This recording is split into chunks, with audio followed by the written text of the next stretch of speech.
మన ప్రభువును రక్షకుడైనటువంటి యేసుక్రీస్తు నామంలో మీకు అందరికీ వందనములు, శుభములు. ఓకే.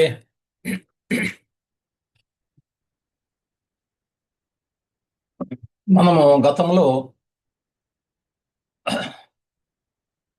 ప్రార్థన ద్వారా ఆరాధించుట అనేటువంటి విషయంలో నేర్చుకుందాము.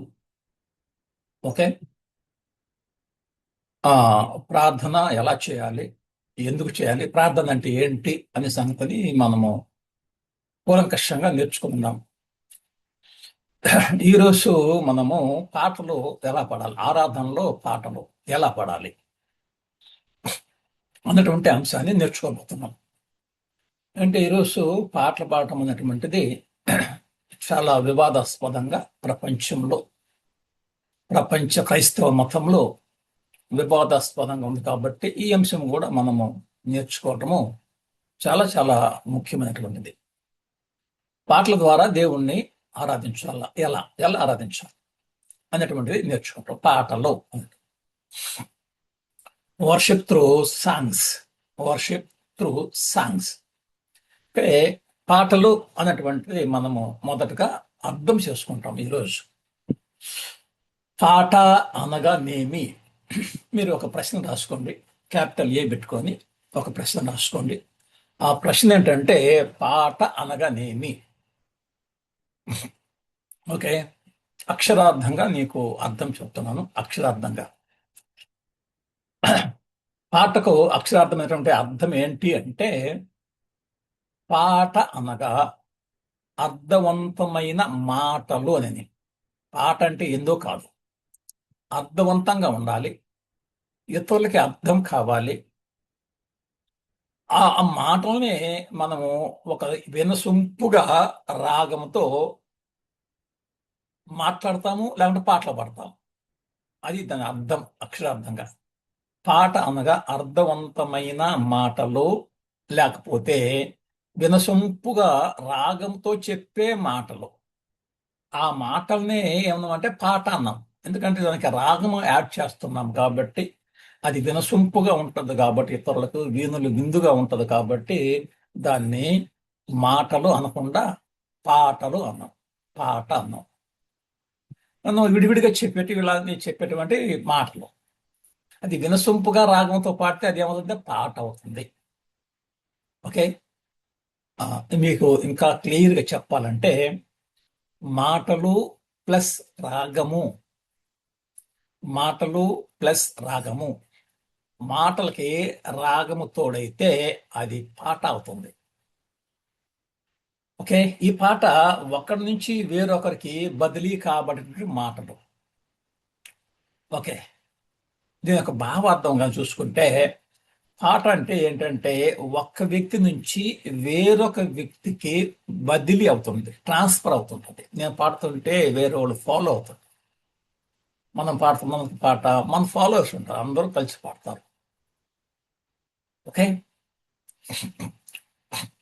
కాబట్టి పాట అంటే ఏంటంటే వినసొంపైనటువంటి మాటలు, లేకుంటే అర్థవంతమైనటువంటి మాటలు.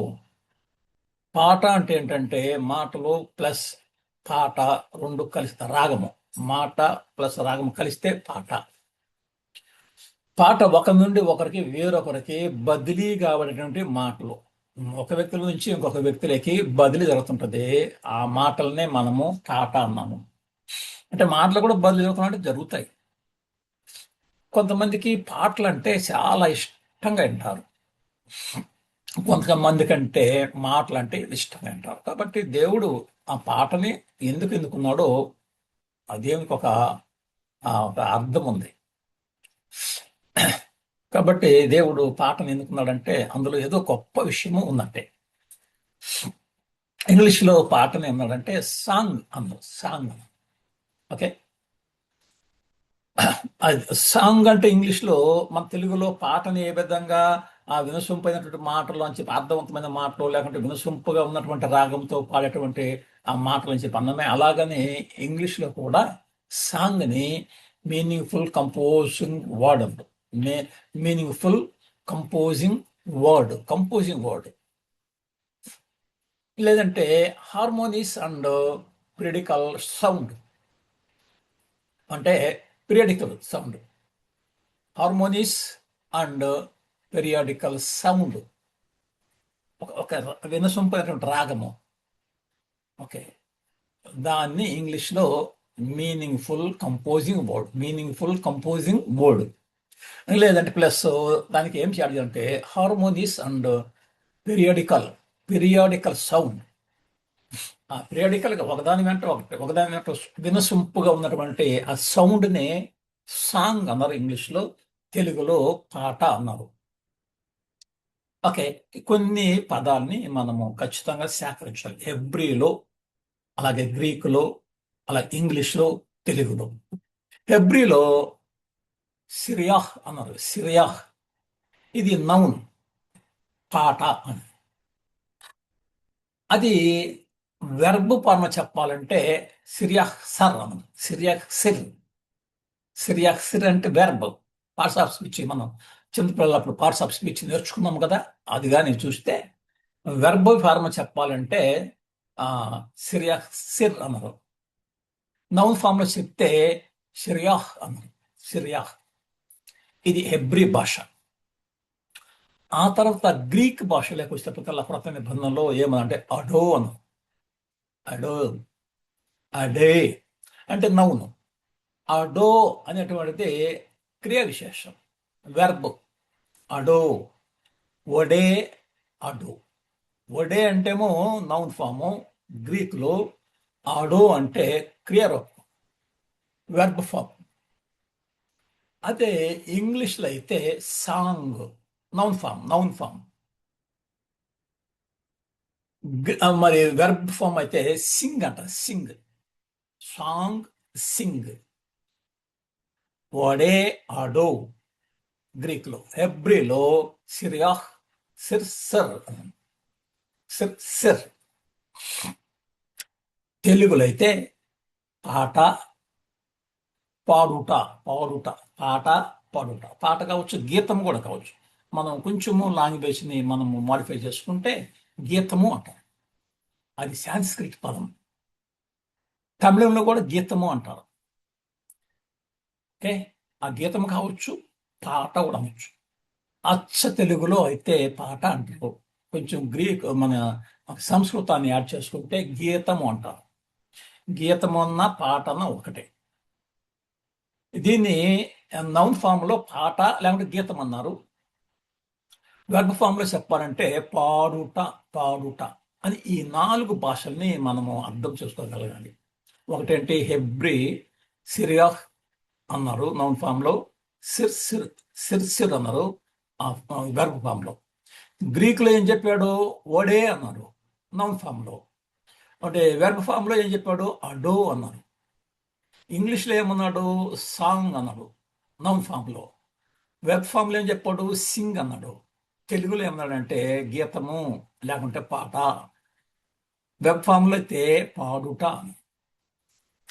ఇది అక్షరార్థంగా పాట యొక్క అర్థం. పాటకు నేను అక్షరార్థమైనటువంటి అర్థాన్ని మీకు చెప్తా.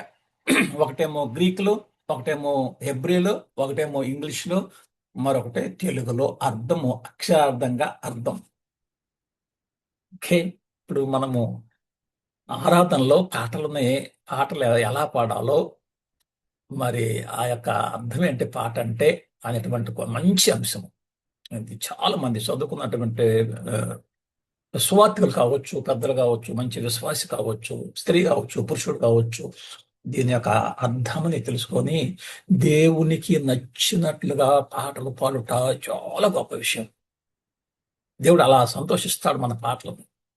దేవుడు మన పాటలని ఆస్వాదిస్తాడు. ఓకే, ఇది అక్షరార్థంగా ఆ పాట అంటే నేను ఒక అర్థాన్ని మీకు చెప్పాను.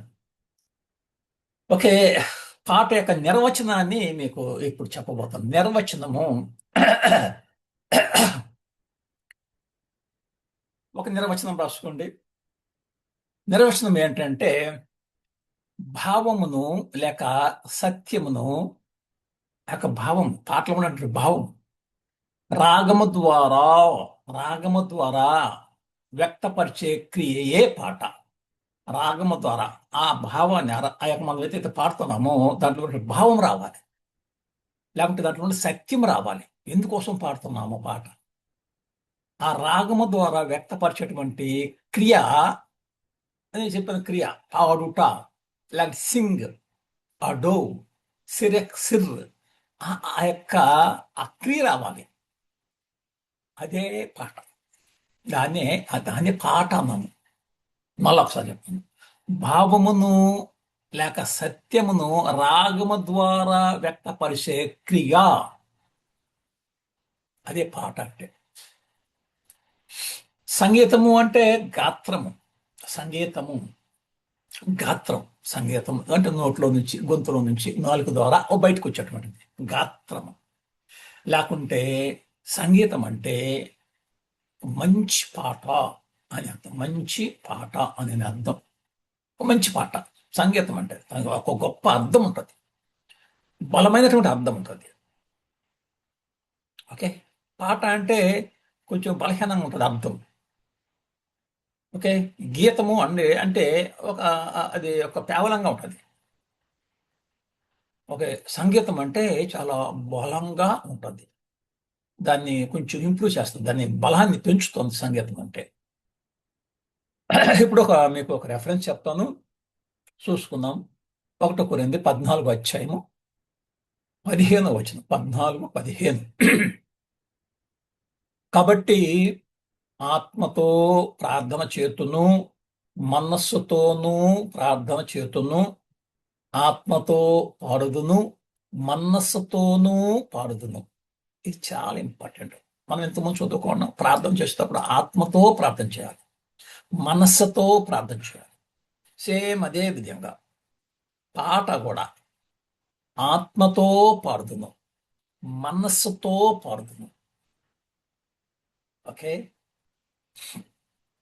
ఇంగ్లీష్లో ఈ పదము మనము ఆత్మతో పాడుదును అంటే, మనస్సుతో పాడుదును అంటే, దాన్ని ఏమంటుందంటే ఇంగ్లీష్లో అయితే అండర్స్టాండింగ్ అని ఉంటుంది. ఏంటిది?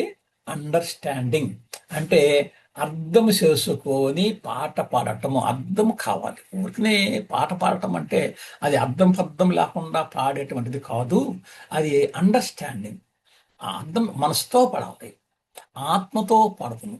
అంటే అర్థం చేసుకొని పాట పాడతాను అని అర్థం.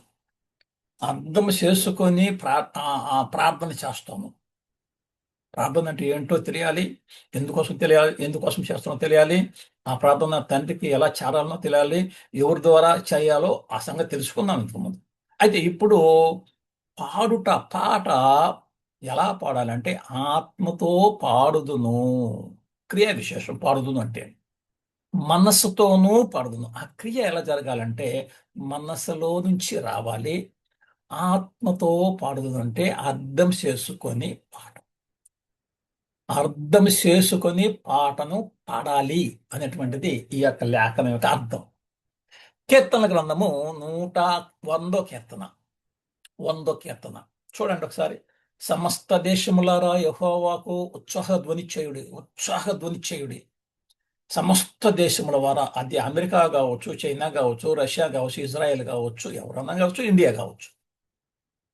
సమస్త దేశములారా యెహోవాకు ఉత్సాహ ధ్వని చేయుడి, సంతోషముతో యెహోవాను సేవించుడి, సంతోషముతో యెహోవాను సేవించుడి, ఉత్సాహ గానము చేయొచ్చు, ఆయన సన్నిధికి రండి. ఉత్సాహ గానము చేయొచ్చు, ఆయన సన్నిధికి రండి. యెహోవాయే దేవుడిని తెలుసుకొనుడి, ఆయనే మనలను పుట్టించను, ఆయనే మనలను పుట్టించను. మనలను మనమే సృజించుకొనలేదు, ఆయన కలగజేసినాడు. మనము పుట్టాం. మనము ఆయన వారము, మనము ఆయన వారము, మనము ఆయన ప్రజలము, ఆయన మేపే గొర్రెలము. కృతజ్ఞతార్పణములు చెల్లించుచు ఆయన గుమ్మములలో ప్రవేశించుడి. కృతజ్ఞతార్పణములు చెల్లించుచు ఆయన గుమ్మములో ప్రవేశించుడి. కీర్తనలు పాడుచు ఆయన ఆవరణంలో ప్రవేశించుడి. ఆయనను స్తుతించుడి, ఆయన నామమును ఘనపరచుడి. ఆయన నామాన్ని ఘనపరచాలి, ఆయన స్తుతించాలి. యెహోవా దయాళుడు, ఆయన కృప నిరంతరముండును. ఆయన సత్యము తరతరములు ఉండును. యెహోవా దయాళుడు, ఆయన కృప నిరంతరముండును. ఆయన సత్యము తరతరములకు ఉండును. సమస్త దేశంలో యెహోవాకు ఉత్సాహ ధ్వని ఉత్సాహ గానము చేయొచ్చు. ఆయన సన్నిధికి రండి. కీర్తనాకారుడు ఈ మాట చెప్పాడు. ఓకే, కీర్తనలో 95 కూడా ఒకసారి చూసుకుందాం. 95 కీర్తన 95 2వ వచనం. రండి, 2వ వచనం. రండి, యెహోవాను గూర్చి ఉత్సాహ ధ్వని చేయుదము. మన రక్షణ దుర్గమును బట్టి సంతోష గానము చేయుదము. కృతజ్ఞతాస్తుతులతో ఆయన సన్నిధికి వచ్చదము. కీర్తనలు పాడుచు ఏం పాడాలంట? కీర్తనలు పాడుచు ఆయన పేరట సంతోష గానము చేయుదుము. గానము అంటే రాగము, వినసొంపు.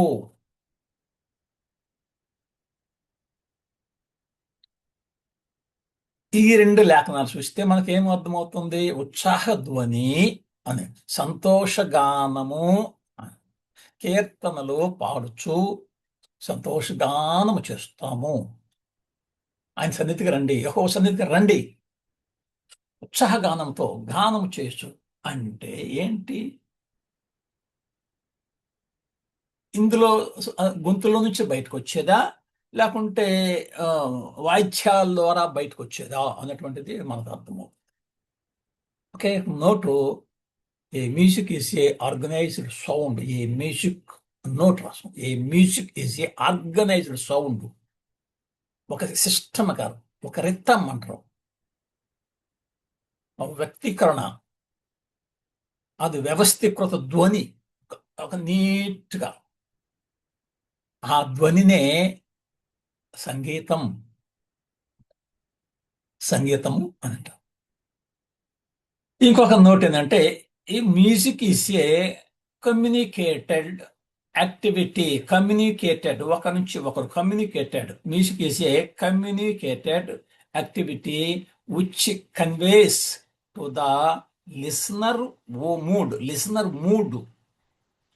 ఒక లిసనర్ మూడ్ ఎలా ఉంటుందంటే, పాట పాడేటప్పుడు నిద్రపోయే వాళ్ళు కూడా లేచి అలర్ట్ అయ్యి ఒక జాగ్రత్తగా వింటారు. అయితే ఆ మూడ్ అలా ఉంటుంది. ఆ లిసనరు ఆ చెవులకి ఆ ఇంపైనటువంటి గానం ఎప్పుడైతే చేస్తామో, ఓహో ఇనాలా అని చెప్పినటువంటిది ఆ మూడ్ మార్చుకుంటాడు. చాలా మంది పాటలు పాడి సంతోషంగా ఇంకో 2 పాటలు పాడగలదా, ఇంకొక పాట పాడకూడదా అని అంటారు చాలా మంది.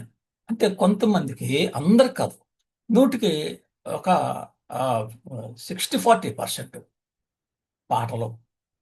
అందుకనేమో దేవుడు దీన్ని పాటలు పాడండి, ఉత్సాహధ్వని చేయండి, సంతోష గానం చేయండి, కీర్తనలు పాడండి. Okay, music is A communicated activity which conveys to the listener mood అనడు. లేదంటే ఎక్సార్టేషన్, హెచ్చరిక, థాట్స్, ఆ భావము, ఎమోషన్స్ అండ్ ఇంప్రెషన్. అంటే సంగీతం అనేటువంటిది ఒక సంభాషణ, ఒక గుంపుకి, ఒక వ్యక్తికి, లేకపోతే కొంతమంది వ్యక్తులతో జరిగేటువంటి ఒక ప్రక్రియ జరుగుతుంటుంది. సంగీతం అనేటువంటి ఒక సంభాషణ, ఒక ప్రక్రియ. ఇది వినేవారికి భావాలు, లేకపోతే ఆశలు, ఆలోచనలు, ఉద్వేగాలు మరియు అనుభూతులను తెలియజేస్తుంది. అంత బాగా పాడాడురా. ఆ అర్థము తెలుసుకుంటాడు, ఆ స్వరాన్ని వినసొంపుగా వింటాడు. ఆ పాటని మళ్ళా ఇంటికి పోయి పదే పదే పాడుకుంటూ ఆ యొక్క దేవుని గురించి గానం చేస్తూ ఉంటాడు ఒక వ్యక్తి. అందుకని ఆ పాట, ఆ సంగీతము, ఒక సంభాషణ, ఒక ప్రక్రియ, ఒక ఆశలు, ఒక ఆలోచనలు, ఒక ఉద్వేగము, ఒక అనుభూతి. ఇది నోట్స్. ఇంకొక నోట్ కూడా పై నిర్వచనాలు మనం చెప్పినవి పైన చెప్పుకున్నాము, ఇవన్నిటినీ కలుపుకుంటే మనకేమవుతుందంటే సంగీతం యొక్క నిర్వచనం ఏంటంటే గాత్రము ద్వారా చేయు వినసొంపైన, లేదంటే లయబద్ధమైన, ఇంకా కూడా శ్రావ్యమైన స్వరమే, శ్రావ్యమైనటువంటి స్వరమే రాగము లేక సంగీతము. రాగము లేక సంగీతము. ఓకే, కాబట్టి హెబ్రీ పత్రిక ఇంకొక లేఖనం చూసుకుందాం.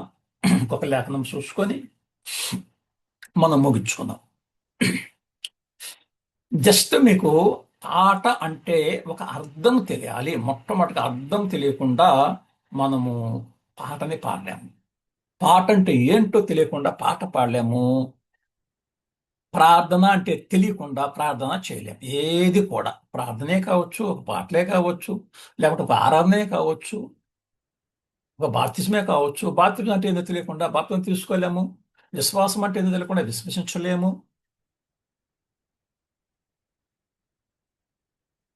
ఓకే, నిత్య జీవము అనే సంగతి తెలియకుండా నిత్య జీవం మనం సంపాదించుకోలేము. అలాగనే సంగీతం అంటే ఏదో తెలియకుండా సంగీతం మనము చేయలేము, పాడలేము. పాట అంటే ఏదో తెలియకుండా పాట పాడలేము. కాబట్టి హెబ్రీ పత్రిక 13వ అధ్యాయము 15వ వచనంలో ఎలా ఉంటుంది? కాబట్టి ఆయన ద్వారా మనము దేవునికి ఎల్లప్పుడూ స్తుతి యాగము చేదుము. స్తుతి యాగము అంటాడు. స్తుతి యాగం అది. యాగం అంటే ఇక బలులు ఇచ్చి జంతు బలులు ఇచ్చేటువంటి యాగం కాదు, లేకుంటే ధూపము నైవేద్యము వేసేటువంటి యాగం కాదు. ఇది స్తుతి యాగము. మన స్వరముతో దేవుని స్తుతించడము, స్తుతి యాగము చేయడము అనగా, అక్కడ అర్థం కూడా చెప్తాను. అనగా అని చెప్పని ఆ మీనింగ్ కూడా చెప్తాను. అనగా అంటే స్తుతి యాగం అంటే ఎందుకు చెప్తున్నాడు? అనగా ఆయన నామమును ఒప్పుకొనుచు, ఆయన నామాన్ని అంటే ఆయన అధికారాన్ని, ప్రభువా నీకు అధికారం ఉంది, సమస్తము నిర్మించినటువంటి వాడివి, నన్ను తల్లి గర్భములో రూపించబడినటువంటి వాడివి నువ్వే అనేటువంటి ఆయనకు అధికారాన్ని, నామము అంటే ఇక్కడ అధికారము, సర్వాధికారం ఇవ్వబడింది నాకు అంటాడు. ఈ భూమి మీద కానీ పరలోకంలో కానీ సర్వాధికారం నాకు ఇవ్వబడింది అంటాడు యేసుక్రీస్తు. అనగా ఆయన నామమును ఒప్పుకొనుచు, ప్రభువా నీవే మాకు రక్షకుడివి ఆయన నామాన్ని, ఆయన అధికారాన్ని ఒప్పుకొనుచు జూహ ఫలము అర్పించుదము. జూహ ఫలము, జూహ అంటే నాలుక, నాలుక యొక్క ఫలాన్ని అర్పిస్తాం. చాలా క్లియర్గా ఉంది ఇక్కడ. పాట అంటే జూహ ఫలము, స్తుతి యాగము చేస్తాము. అది ఒక యాగముగా ఉంటుంది. కడ్డీలు లేకుంటే కర్పూరము లేదంటే వెలిగించినప్పుడు ఆ స్మెల్, ఆ పొగ అటాటట పైకి చెందుకుపోతుంది. మనం ధూపం వేసేటువంటిది. ఓకే, పాత నిబంధనలు మనం చూస్తే ధూప వేదిక ఉండేటువంటిది. ఆ ధూపం వేస్తే ఆ పొగ అలాగా అలాగా పైకి వెళ్ళిపోయేది. దేవుడు ఆస్వాదించేటువంటి వాడు మంచి ఆ స్మెల్ని. ఓకే, అదే విధంగా దానికి సాదృశ్యంగా పాత నిబంధనలో ఎక్కడైతే ధూపానికి సాదృశ్యం ఉందో అది ఆయనేమి ఆ స్మెల్ అంగీకరిస్తాడంటే కాదు, కానీ అది ఒక భావన చూపిస్తుంది. అయ్యా ఆయనకి మంచి వాసన, ఇది అంటే మంచి వాసన, సాంబ్రాణి కడ్డీలు అంటే కాదు. అది ఒక ప్రక్రియ, ఒక అది ఛాయగా చూపించాడు మనకి. దేనికి ఛాయ్ అంటే ఇప్పుడు ఆ ఆ పొగ అలాగా అలాగా లేచి దేవుని దగ్గరికి ఎలా చేరుకుంటుందో అలాగే ఇప్పుడు స్తుతి యాగము, ఈ యొక్క స్తుతి యాగము పడుతూ ఉంటే, శ్రావ్యంగా పడుతూ ఉంటే, వినసొంపుగా పడుతూ ఉంటే, ఆ శ్రావ్యంగా వినటువంటి ఆ శబ్దము తరంగాలు, శబ్ద తరంగాలు తండ్రి దగ్గరికి చేరుకుంటాయి. అది పాట అంటే. దాని గాత్రము అన్నాడు, వినసొంపైన పాటలు అన్నాడు, లేకుంటే లయబద్ధమైన శ్రావ్యమైన స్వరము అన్నాడు, రాగము లేకుంటే సంగీతము.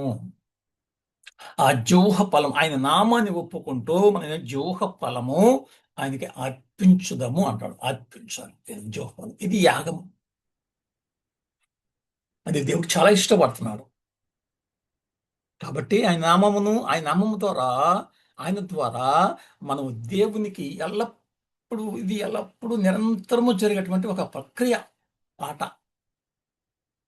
ఆ పాట ఆరాధన, ఆదివారం నాడు ఆరాధన కావచ్చు, లేకుంటే నీ గృహంలో కూడుకున్న గృహ కూడికలో కావచ్చు, లేకుంటే సమాజంలో కావచ్చు, లేకుంటే నీవు సొంతంగా మీ ఇంట్లో కూర్చున్నప్పుడు నీకు ప్రత్యేకమైనటువంటి ఒక రూమ్ ఉన్నప్పుడు నీ రూమ్లో పడుకోవచ్చు. లేదు నువ్వు పంట పొలాలలో పనిచేసేటప్పుడు పాడుకోవచ్చు. లేదు నువ్వు ప్రయాణం చేస్తూ ఉంటే నీ ప్రయాణంలో కూడా పాట ద్వారా దేవునికి స్తుతి యాగము. ఆ యాగం అంటే ఒక బలిస్తున్నావు దేవునికి, నీ హృదయ అర్పణ. ఆ హృదయంలో అందుకనే ఏం చెప్పినాడు మనం ఇంతకు ముందు ఒకటో కొరింథీలు మనం రాసుకున్నాం, చూసినాం కదా, కొరింథీ 14 అధ్యాయము 15 వచనము. కాబట్టి ఆత్మతో పాడుదును, మనస్సుతో పాడుదును. ఆ పాట ఆత్మలో నుంచి బయటకు రావాలి, మనసులో నుంచి బయటకు రావాలి. దీన్నే మనము పాట పాట ఓకే. ఇప్పుడు మీకేం అర్థమవుతుంది? పాట అంటే ఏంటి? పాట అంటే అర్థవంతమైనటువంటి మాటలు, లేదంటే వినసొంపుగా రాగముతో చెప్పేటువంటి మాటలు. ఆ, లేదంటే పాట ఎట్లుంటదంటే ఒకరి నుండి మరొకరికి బదిలీ కాబడేటువంటి మాటలు. మాటలే, దేవుని వాక్యమే. ఇది పాటలు వేరేది ఉండకూడదు. ఈ రోజులలో పాటలు, ఒకప్పుడు సంగీతంలో ఎట్లాంటి ఉండేటంటే సినిమాలలో చాలా మంచి సంగీతాలు ఉండేవి, బాగా వాళ్ళకి అర్థం ఉండేటువంటిది, వాటికి మంచి శ్రావ్యం ఉండేటువంటిది, మంచి శృతి లయలు ఉండేటువంటిది. ఇప్పుడు పాటలు చాలా గలీజైన పాటలు వచ్చేసినాయి. అది వేరే సినిమా. ఇది మనకు వద్దు. అయితే దేవుని దగ్గర పాటలు ఎలా పాడారంటే ఇలాగ పాడినారు, అర్థవంతంగా. ఒకరి నుంచి ఒకరికి బదిలీ కావాలా, అది అర్థవంతమైనటువంటి మాటలతో, వినసొంపైన రాగంతో దేవునికి స్తుతి యాగం చేయాలి. స్తుతి యాగం చేయాలి. భావము, సత్యమును, రాగము ద్వారా వ్యక్తపరిచేటువంటి ఒక ప్రక్రియను సంగీతము అన్నారు. కాబట్టి అది ఆత్మతో పాడతావు, మనసుతో పాడతావు. ఆత్మతో ప్రార్థన చేతును, మనస్సుతోనూ ప్రార్థన చేతును. ఆత్మతో ప్రార్థన చేస్తుందంటే, మనసుతో ప్రార్థన చేస్తుందంటే నువ్వు అర్థం చేసుకొని పాటని పాడాలి. వాళ్ళందరూ పాట పాడుతుంటే మనం గమ్ముగా నిద్రపోవటం కాదు, అర్థం చేసుకోవాలి పాటలో ఏముంది.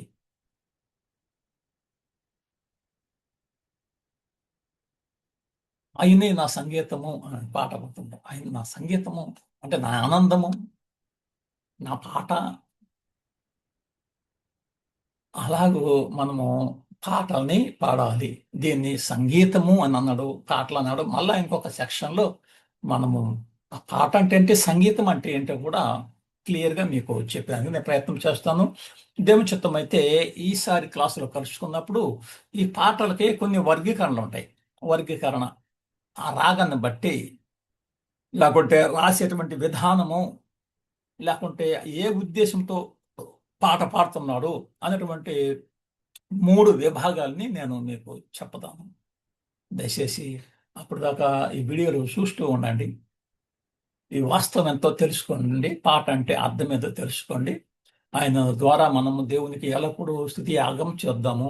ఎల్లప్పుడూ మన స్వరం ఉన్నంత వరకు మన స్వరముతో దేవుణ్ణి జోహ ఫలము దేవునికి అర్పిస్తాం. జోహ ఫలము దేవునికి అర్పిస్తాం.